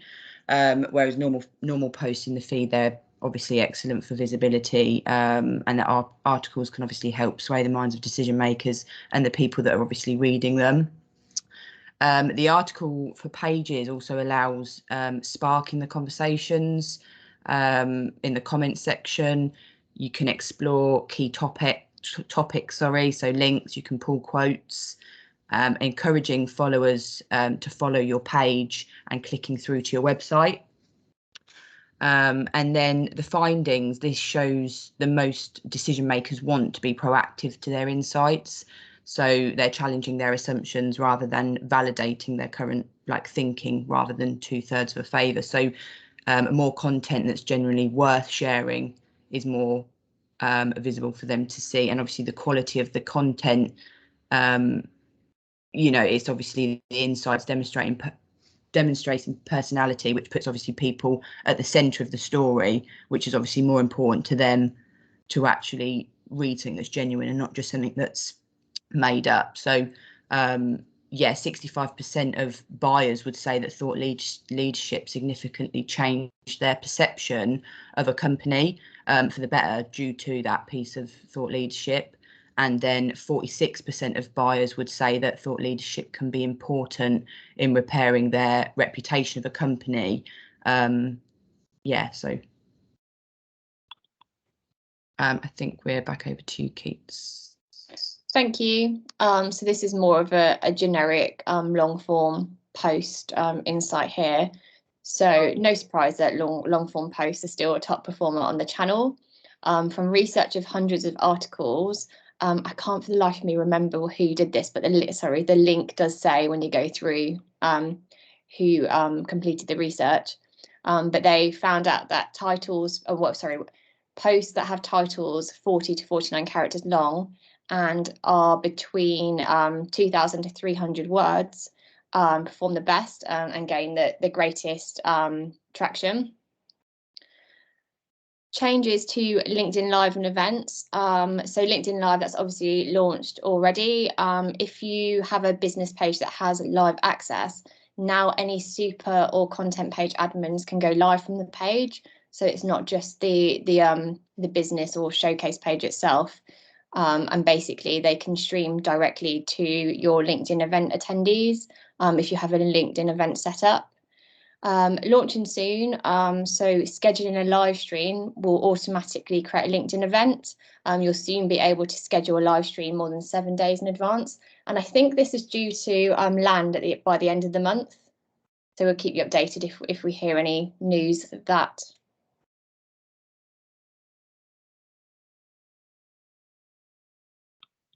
Unmute. Right, cool. So on to some of our best practice campaigns. Kicking us off with Recess. They're a CBD seltzer brand, and I initially found them on Instagram. And out of interest to try and learn more about the kind of company, I checked them out on LinkedIn, and that's where I came across this article for a recent digital experience that they launched. So I wanted to share that with you guys. And this was my kind of experience on their digital experience. It was a link that they promoted on the social channels to their website, and these clouds would animate through, and you could pop the clouds. It was actually launched to help individuals' mental health. So really encapsulates the kind of brand ethos. And you also have this kind of music player in the top right, which is really interesting. It's the partnership with a virtual radio station. So it was a great way to kind of keep you hooked into this kind of content. If I carry on playing, this is the kind of interface you're faced with afterwards. You get a discount code for taking part in the game, check out the high scores, and you direct it straight to the kind of checkout as well, which is really, really clever marketing strategy. And again, you can see that the whole kind of brand identity is there, and it's really seamless in that respect. Really interesting brand to look at. George, hand up. Can we do that for Good Earth, please? That's all I've got to say. Yeah, I'd love to. I definitely want to get involved in that. Yeah, again, I mentioned it when we did the Good Earth Day. It was really something that I wanted to try out, but I had to choose AR filter or a game, and I chose the AR filter. Next time I'll do a game for us. But yeah, really, really clever, and everybody engages with games. You know, it's a new kind of form that we don't normally kind of see every day. Something to look into. And yeah, this music kind of thing was a really, really nice touch, and it's something that I had on in the background as well when I was working. So yeah, they definitely won me over. On to you, Ozza. Oh yeah. All right. So the guys at Honda, they went a bit nuts, to be honest with you. On LinkedIn, posted 10 plus super creative pieces of work. And I've tried to present it in a format so you can see everything as one body of work. So there's so many just different techniques and creative lanes, mind the pun, they've explored for each. They've approached it using strategies that have been touched on in some of these sessions. On each, I mean, you get a second into each sort of piece and you're already in. And that's definitely intentional. I think I can remember from Smith, funny enough, in one of his sessions, he broke down, I can't remember who broke it down specifically, but they broke down, you know, what can be achieved during a time window within a video. And so a lot of these are super short, they're super snappy, full of color, they're fun, they stand out. And so, yeah, there's got to be a reason why I'm sharing this. And it's not just because they're cool, creative pieces of work. But could you see this as a brave move from Honda? I mean, sharing these sorts of pieces on Instagram makes perfect sense. Maybe Facebook, that makes sense. But Honda, they took their audience. They've got a pretty big audience on LinkedIn, for LinkedIn. But what they've said is, you know, we've got a ton of eyes here. We've got a big audience here. Let's just take a punt and just share it here. And I think there might be something to learn from that, maybe.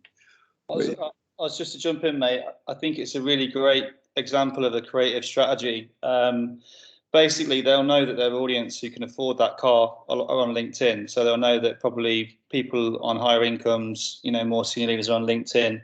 They also know that LinkedIn content is very bland, very long form, very text based. So the creative strategy probably would be to utilize this very impactful, very short, very colorful, very bright content within LinkedIn to actually make it stand out in the feed and create some difference. So I think there's definitely a great creative strategy at play here, but also understanding where the audience hangs out online, right? So a big part of selling things on social is understanding where the audience hangs out online, and their audience will be on LinkedIn more so than probably a Facebook, Instagram, whatever it may be. So a good example of a clever campaign. Thank you, bro.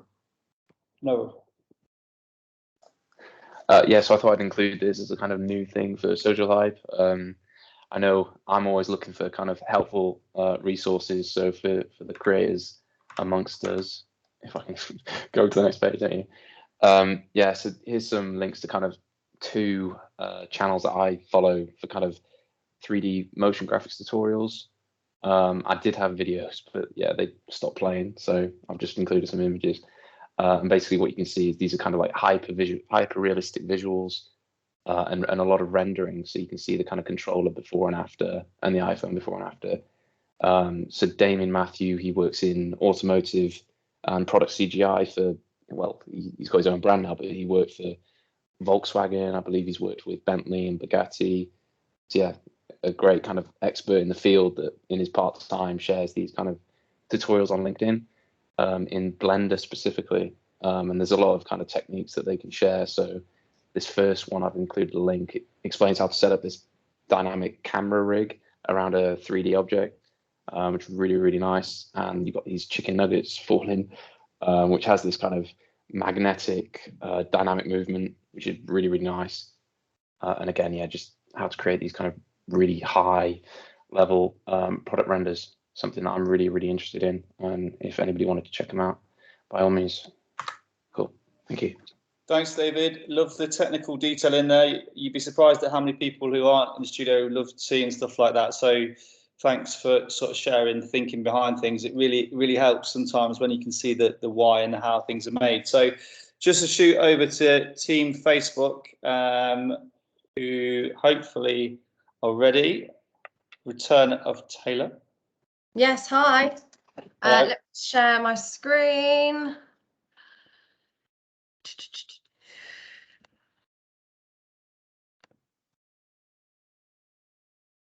Brilliant. So I'll just, oh gosh, sorry, my laptop's gone a bit mad there. So I'll just run through some platform general news for you all. First of all, so Facebook Business Suite update. So they've started to include a split testing tool following the iOS 4 update. Obviously, most marketers shivers will go down their spine when they hear that. So following the privacy changes, it's obviously led to a lot more challenges for marketers in ad targeting. So this split testing tool, which we'll talk about a little bit more in more detail in a second, will really help to kind of help with some of those challenges. Facebook also begins testing work accounts, which again, obviously for years and years, people have had to connect their personal accounts. Actually, some people will create fake accounts or accounts in the company's name, which obviously looks awful because it's a personal profile. But yeah, I mean, don't get too excited though, because it's expected to be rolled out by 2022. But I think it's a long time coming that Facebook kind of initiated that. Facebook planned to hire an additional 3,000 people to its team of content reviewers. So again, this just highlights the focus from the platform in terms of really trying to protect people on the platform from offensive content as quickly as possible. They have announced and released a pair of Ray-Bans, very similar to Snapchat's Spectacle. Not sure how it's going to go down, but they've done it. We have got a slide again that goes into more detail about this. They've also continuing to push live shopping events as a great means of building customer and brand loyalty. It's not available in the UK just yet, but they are still pushing that. It's now possible for businesses to also add a WhatsApp click to chat button to their Instagram profile and Facebook pages, which is really useful. I've actually done it this week a couple of times trying to get in touch with like plasterers and people like that. So, but no, really handy tool. And I think definitely a space that's going to grow in terms of using WhatsApp for customer service. So the Facebook split testing business suite feature, so it's a unified inbox and it allows businesses to manage emails and send remarketing emails as well.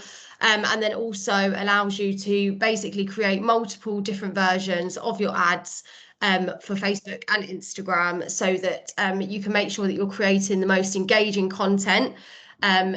And this is also for organic as well. So instead of just posting one version of a post, you could post multiple different versions.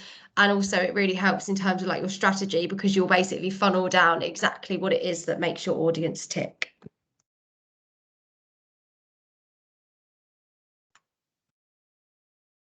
And then Bryn, you added these in. So I don't know whether, do you want me to run through it or do you want to? I didn't add in this slide, but I added in the slide after. So if you just run through maybe what Vimeo Create is, and I'll go through what it means for us. Yeah, so Vimeo Create, so obviously it helps, it's integrated with the business suite. So it obviously offers a simple solution to creating video content with templates. So makes it really easy for advertisers to create content that captures attention within the first few seconds, and obviously guides people as well if you're a little bit stuck in terms of like what the best layouts are, what the best kind of creative solution is. So just jump onto that next slide. Yeah. Okay, so should Punch be worried about Vimeo Create? So you guys will all have heard of Canva, I assume. Most of you might have heard of Adobe Spark. Vimeo Create is a very similar in sort of its stature and its aim, basically to make life easier for small business owners, SME owners, people who are rushed for time but maybe can't afford to invest in an agency. The one thing to remember about these, are they a threat? They're not a threat because the tools are used by millions upon millions of people every day, right? So they don't quite understand what branding means. So if millions of people are using the same fonts, the same colors, the same templates, then you're not creating a distinctive brand, right? So distinctive brands and ownable brand assets is the only proven way that brands will grow. So you might say to clients, might be like, well, I'll just use Canva or I'll just use this or that. like Canva, in theory, Canva makes you a graphic designer in the same way a microwave makes you a chef. Okay, so just make sure that Canva is not the be all and end all. The thing to think about is, though, that some clients will start to use Canva and similar tools for resizing, okay, or ad hoc text requests. So all we've got to think about in terms of a studio is to make sure that the sizes are correct. We're giving the client multiple options in placements, okay? But also we don't make mistakes in text assets, right? We get them right first time, because clients have said and have started to use tools like Canva to make very small changes. So we need to basically, to learn, we need to get things right first time, because that's what they can do themselves. So really interesting. Vimeo creates another one, but just so you guys can get into your heads, like, should we be worried about them? The answer is no. Not yet, anyway. Cool. Sorry, guys, my laptop, like the touchpad is so sensitive, so it just keeps on going a bit mad. George messages do it on purpose, doesn't he? Try and put you off, Bryn. Brilliant. Do you want me to run through this as well? I don't think, yeah, go for it from now on, yeah. Okay, brilliant. So Facebook is also making it easier for brands and customers to communicate across its messaging platform. So it's basically expanding its business suite tools again, so you can message people directly through the business suite tool. Obviously, it's also trying to kind of push scheduling and all of its other services just from like one hub. I know obviously a lot of people prefer to use a scheduling platform where you can schedule across multiple platforms, but a lot of people who I've been speaking to recently are really liking the business suite, Facebook business suite. So yeah, an interesting thing just to be aware of in terms of how much they're pushing everything to be native. Brilliant. And then they've also released a creative prototyping kind of playbook. So it's actually initially designed to test games, but the framework could also be really useful for us to use in terms of advertising. So you can experiment, test, learn, measure, and also use the framework to test out these your ad creative, copy, different variations before you actually blow a client's budget, which is obviously very risky. So yeah, so a good framework to look into. There's links in there as well to the whole playbook. So just to kind of go into it a little bit more, so like the benefits of it. So you can gather unique learnings, so understand what works and why to develop unique parts of your creative approaches. And then obviously that then unlocks potential. So you get greater insight of how a creative campaign might work. Obviously then that will drive more value, and it also helps you to be proactive as well. So it's less risky in terms of just kind of, you know, creating an ad and hoping that it's going to work. By using this framework, it makes you ask, make, learn, and then adapt before you actually kind of hit the button on live campaigns. In terms of what clients might this impact, it will obviously be clients whom we create ads creative for. So although we don't actually run paid media for all of our clients, we do create a lot of the creative. So don't think that we can't use this framework if we're not actually physically setting the ads live. And again, as I know this was spoken about in the last SocialHype, but Facebook have released a article just a couple of weeks ago, just really pushing the benefit of hosting live shopping events. So we've actually done a couple very recently for John Lewis, and we did one with Gokwan. We've done a couple of pre-recorded ones with another influencer. And just this week on Tuesday, we hosted a live shopping event. They've opted to use a third-party app at the moment called Bambuza to add the live products, because this isn't actually available in the UK at the moment. It's been rolled out as a test in the US. So as soon as this is released in the UK, really beneficial to clients such as Good Earth, John Lewis, and Sony. Taylor, could you share the links to that after the session? Yeah, there's a link to the article just in here as well. And then obviously that's got some really great insight as well. So 78% of global consumers say that the shopping experience a company provides is as important as its products and services. And over half, 50%, 55% of Gen Zers and 62% of millennials say they would buy directly from live videos when brands and creators launch new products. So I think it also really highlights the year that we've just had, and obviously people are still kind of like lending themselves to online experiences much more than kind of, you know, I mean, you could say obviously people are really keen to go back into store as well, but I think everyone's been even more immersed into kind of like the digital world now more than ever. So yeah, really useful and exciting feature. I meant the link to the live stream, Tay, but it's all right, don't worry. George. Oh, Alton Lewis ones. Yeah, I will. Yeah, sorry. Yeah, that works. George, hand up, mate. Thanks, mate. Yeah, so there's obviously a lot of new people on this call, and by new, I don't just mean like this year, but I think it's really, really important for me to point something out. Whip Punch was one of the first agencies in the world to do Facebook Live. We did a lot of Facebook Lives when it launched in April 2016. We did one with Henry Holland and Habitat, and it was one of the first because it only launched in April 2016, and that's when we did it. And we then went on to do loads of live videos for Sony, and Phil will obviously be able to talk to everyone about that. From that, we built our own sort of Facebook Live campaigns in terms of like strategically selling them in new business. We went after trying to get more and more live stuff, but we were too early for a lot of people. They didn't get it, they didn't understand it, they didn't want to risk doing it. And so it's really interesting because with Sony, they always wanted to do it. So Phil, you will have a massive amount of learnings that were pulled with Rob and Smith.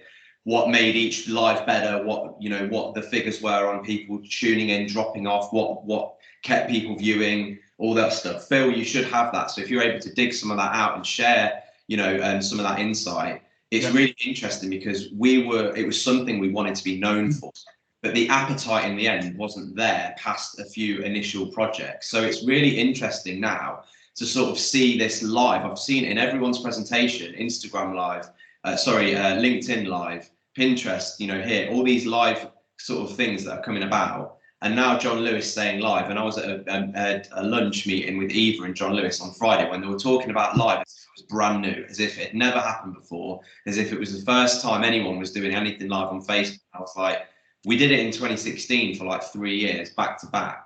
So I think it's important for everyone on this call to know that, and for especially new people, that Punch really pioneered in the live social space before anyone else. It's just we didn't seem to get the appetite and the market demand, or we didn't seem to be able to cut through with it when we ran into like sort of 2018, 2019. So if this is coming back around, I'm telling you, we need to make sure that we're seen as experts, as thought leaders. We need to pull back findings from 2016 and beyond to be able to sell into people like John Lewis, who think they know what they're talking about because they've done 3 live shopping things, but they don't, they know a tiny amount. So let's pull together everything we learned from Sony, everything we learned from Habitat and all those things, and try and go back at that run of trying to convince people, we're the ones to be doing their live stuff, because it might just be all the same tactics we used before. It was just right tactic, wrong timing. So maybe we just take the same tactics and apply it to the timing that seems to be probably right. Cheers, George. On to you. Say that again. Cool. I think, oh no, sorry. So go on with, cool. Yeah, so this is an example, but so I'll talk through this campaign, but I thought that this was at the end, so I think this has been shuffled around. So just quickly, so Airbnb hosts a help and travel campaign. I have put links to the ads in here. I've tried to put the videos in, but it wouldn't let me yesterday.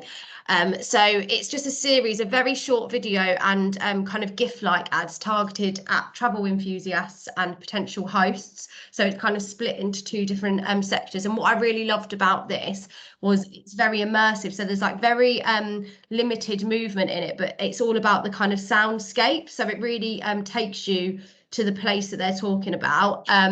and it also uses kind of like in aspirational copy, like pull at the heartstrings. So, and really taps into kind of where everyone's heads is at the moment. So kind of like getting away from the office and stepping outside again. So really current. Yeah, and just a great little campaign, I thought. And also, I thought it was really interesting, the use of black. So it really pops out in the feed. Great. And then I think I'm handing over, you'll all be pleased to know, to Mr. Catton. Ollie? Yeah, I'm here. I'm here. It's fine. You're at Balenciaga on Fortnite, aren't you, mate? Mate, they were covering my Twitter feed for about 2 weeks. You got too much time and too much cash, Ollie. Oh, I'm not spending any money on that. Anyway, anyway, the glasses, I think a few people might have seen them, but because they're everywhere on social as well. Basically, they are Facebook's first generation attempt give you an authentic way to capture photo, video, share adventures, listen to music, or take phone calls. And it's a collaboration between Ray-Ban and another company, which I might have, anyway, I'll ignore that. But yeah, why is it important? It's basically the beginning of the journey towards AR becoming more common and accessible in day-to-day life. Facebook have stated this is just the start. It's an exciting glimpse into what's possible when we begin to shift devices to enhance day-to-day life rather than distract from it. So that's them taking a look at life post-mobile phone. Yeah, so they're a bit major. They're basically built a whole new team. They're putting a lot of money into it, and they're looking into building, like, I think there's going to connect to watches and stuff. Basically, Facebook are putting a lot of money into things that banking on what's coming after mobile, which will obviously have a big effect on that. I think it's a really strange move, considering like the catastrophic flop of Snapchat spectacles, that Facebook have decided to do this actually, and also how great of a picture you can take on like the latest iPhone now. I read a review and like there isn't like massive great reviews about like the quality of the image that these photos take. In the review it said that like it's that they've created them so that you can capture quick moments. So like if you're at a gig, you don't have to get your phone out. But I just think everyone loves using their phone. So to be fair, I don't think it's going to be successful, but obviously it's an interesting move and something to note that they've kind of released. I think it's got the potential to actually, I mean, I don't know, but I think it's got the potential to actually destroy the Ray-Ban brand. Like if it falls on its arse, you know, their brand has been built on a fantastic heritage. And if this falls on its arse, which it could do, like it's got the potential to really damage that brand. So it's an interesting one to watch for that. Like it could be a disaster. I think it's a good play. It's a good play on Facebook's part because they pull into Ray-Ban audience and everyone will buy them. That's where Facebook have made a better play than Snapchat, because Snapchat made their own glasses, whereas Facebook have tied into an audience that's already there. Yeah. But like George says, it's not really. I can't see how Ray-Ban get a win out of it, unless it really wins. But yeah, what Taylor said. We'll see by the sales, won't we? Yeah. If I was the Ray-Ban, I might be negotiating some free ad spend or something. So I'm sure there's some benefits to Mr. Ray-Ban as well as Mr. Zuckerberg as well. Is that the last slide, guys? It is, but I thought we had a slide to talk about WhatsApp, V, that you had put in, but it looks like it's there. No, we had a Deliveroo one, but that was from last month, so we got rid of it.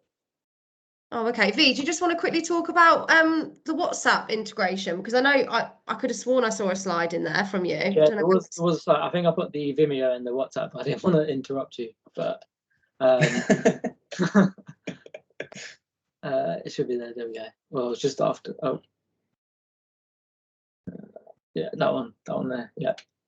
I guess it's just expanding on what Taylor had mentioned at the start with the. I guess it's an interesting thing of. I mean, everyone knows that Facebook owns WhatsApp, Instagram.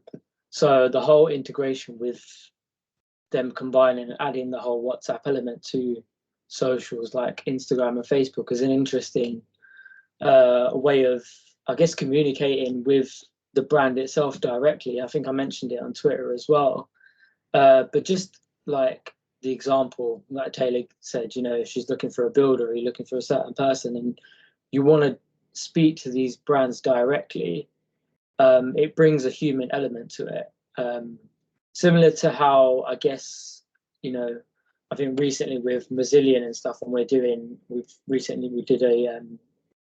a competition, so interacting with the winner, the people who have participated in it, and I think it just brings a more trust to the brand, and I think people generally feel that they're being listened to, whether it's a question that they're asking or something they want to see from the brand themselves. It's more of a direct kind of communication with the brand. So yeah, it's an interesting thing. I think it's justification as well for like people needing that like instant response as well. Like they don't want to wait much longer than, you know, 5 minutes for that instant response. So I think that's really important, like with everything that we do as marketeers, in terms of like captivating that audience and being, you know, a service that adds value to people. I think the buzzword there was captivated audience, and I'm going to move swiftly on to Instagram. We have 8 or so minutes left till 4. If you need 8 minutes, fantastic. Everyone needs to feedback at the end of the call though, so that takes 5 minutes. So no pressure. Last but by no means least, Team Instagram. Can you beat Team Snapchat's 1 minute over by being 2 minutes under? Away you go. Probably, yeah. 1 sec. We'll keep it short and sweet because it's short, sweet. the last one. That's what everyone says, and they don't. It's We short. will. We will. See that, okay? Yeah. So since the last time we did the social hype, we really emphasised about how Instagram is no longer Instagram how we know it. It's no longer photo sharing, but it's videos instead. And so we're really starting to see like a rollout into this sort of move towards videos and video content. So Instagram tests selected people for stories, providing more control over your story audience. So this is really like the close friends feature. So you can choose who sees your story. So you can really like target into like specific audiences and the kind of content you want specific people to see. Instagram video is the new home for your IG TV feed and video. This is a bit of a weird one because you know IGTV and videos as they are, but Instagram have really sort of like honed in on making this an accessible like concept on the app. So all of the videos will be in one place. So this is being rolled out and sort of you can view every sort of content and video there. So usually on the feed it would be photos, but now it's just solely videos, but we'll go into more information in that in a bit. Instagram favorites could help bring order to your feed. Since getting rid of the chronological feed, it seems now we scroll mindlessly through a feed of nonsense that you probably don't want to see. So you can now choose favorites and you can categorize your most important accounts that you want to prioritize, so their posts will land higher up in your feed.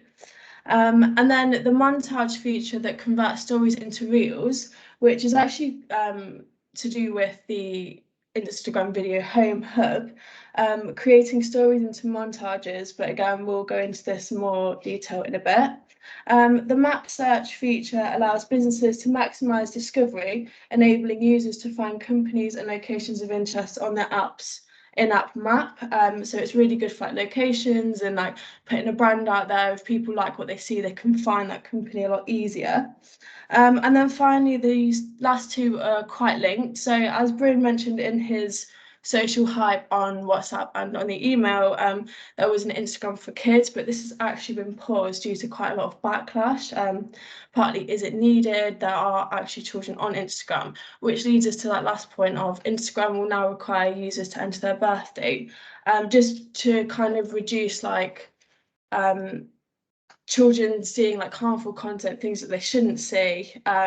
So you will now have to have a proof of age when you are making an account, and if you ignore this step, your account will be blocked until you provide proof of age. So next on to Nicole. Thanks. So Instagram platform features selected people This is actually quite similar to the current close friends option, which allows you to make a list of people that you like, that you actually want to see your content, and hide it from people that you may not want to see your content.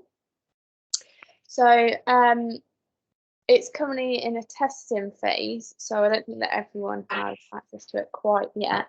But for brands, it could offer new capacity when announcing competition winners and offering exclusive deals just to a very specific audience and not necessarily to everyone who follows them. You can use Choose Friends already just to reach a certain group, especially sharing on your story.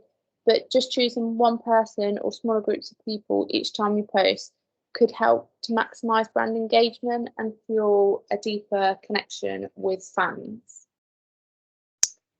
Can I have my next slide? Thank you. So Instagram video, as Mia touched on, is the new home for Instagram TV and feed videos. So it announced that it's combining Instagram TV and feed videos in one place, so it's really easy to find, called Instagram videos. The new tab will be available on the user's profile just beside Reels. So Instagram TV was a standalone product, was largely leading to clutter and confusion on the app, especially what with all the different tabs going along your profile. So the aim is really just to make it quick and simple to find your content. So one of the latest features is Instagram montage. On the last SocialHype, we've highlighted that Instagram will now become a video sharing platform instead of just photos. And they've announced montage, which turns your stories into reels, making reels videos just a little bit easier to create, especially for those who don't have much experience creating reels, but are happy just to whack anything up on stories. So the new montage option is currently being tested internally to allow people to convert their current Instagram stories into short clips for reels. It's hard to know exactly why, especially when we've got the option to make reels or to put it on your story, but mainly just to try and encourage more people to get on with sharing videos as opposed to photos. So how does it work? So the first step would display your latest stories in sequence. Then you can edit them to populate a video, and the final stage would see Instagram recommending specific audio that goes along with your Reels clip, which would automatically sync to the transition that's created in between your stories. So then we've just got some fun content for Bryn here. Hopefully we'll get some brownie points for talking about Huel. So they're testing their Reels content, like the themes they're using for Reels. So as you've seen here, they're experimenting with recipes, corporate social responsibility, gym tutorials, influencers / what they call themselves, hooligans. And then also on the side here, you'll see that we've made a little table of all the 21 reels they have live at the moment, and you can see which are their top performing. I won't go through them all, and you can have a look afterwards. But as you can see here, the top one here is how to make Huel. It's actually how you use their product. You've got some fun challenges in there, but a lot of the recipe ones and how to use the product are their top performing ones. And then I'll jump on to Ollie for him to go through their approach and how it's working. Some of the reels are better performing for Huel than others. The BTS videos of a content creator at Huel performed well and attracted lots of requests for a job. The corporate social responsibility reels, including the Huel team spending the day planting trees around London, showed their following how they put their values into place as Huel regularly produce sustainability content. That reel was quite good. They've kept the shots quick and pacey. If you watch the video, it's about 20 seconds long, but I think every clip must be under a second at least. They get through a lot of content in it. They've implemented text-to-speech well, so it will work both with audio and without audio. So they've thought of maximising the audience. And the recipe shots, continuing to grow in the Instagram community. Huel hopped on the trend and showed followers how to use their complete food products to make tasty snacks and meals, all filmed in the Huel gym. Again, they've used quick shots, incorporated energetic music, and throughout all of their reels, which they've done really well, they've obviously gone into Instagram app and chosen which of the fonts and which of the colors they're going to use as like their own branding. So across all of the reels, they've got their own branding, but it's with Instagram, what's available in Instagram in mind.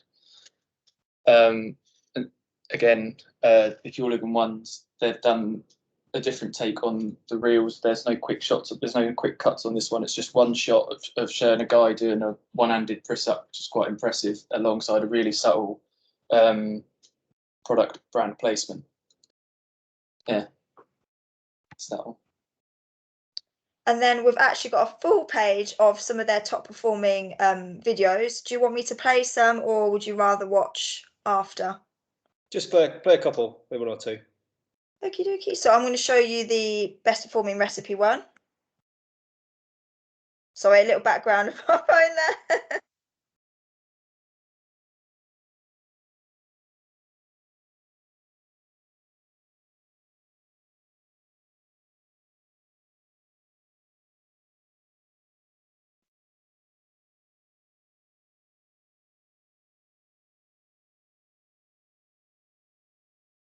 Got that one there, and then I'm going to show you just the cool handstand one that Ollie just mentioned here.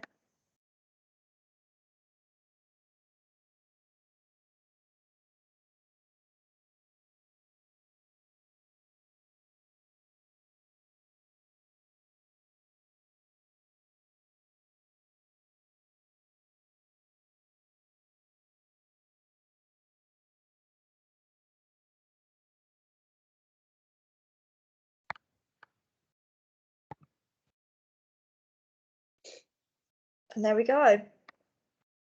Not bad. Team Instagram only used 11 minutes, so same as Team Snap. So well done on being synced. Thank you to everybody for their contributions. The last task before I will let you go is where you are now at your desk.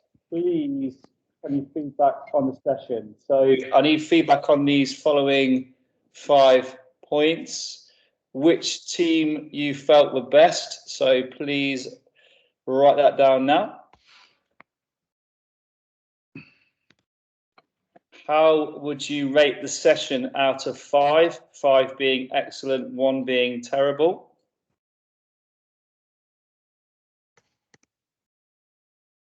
What would you like to see more of in these sessions? I'll leave a minute or so for that one.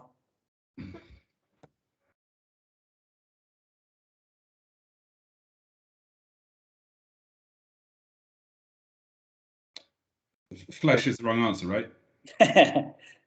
You are. No, not the wrong answer. No such thing as a wrong answer, PK. What would you like to see less of? Don't say Bryn. Well, you could say Bryn if you want. Another host would be good, actually, to be honest. And then any other comments you have. So anything you want to build or kill or anything you thought could be improved, let us know. And then if you could ping it back to me via email or via chat, either or is fine. And yeah, that's the end of the session. So I just want to say thanks for everyone for contributing. I know people have been like really busy and stuff, and it does take quite a chunk out of your day to sort of attend these sessions. They will hopefully in the future move them towards the 90 minutes we have allotted for the time, but we can work on being more succinct and timeline as we go. But yeah, any questions from anyone or everyone all good? All good, thank you. All right, guys. Have a good rest of the day, and I'll see you soon. Bye, everyone. Bye. Thanks, everyone. Bye. Bye. Bye. Bye. See ya.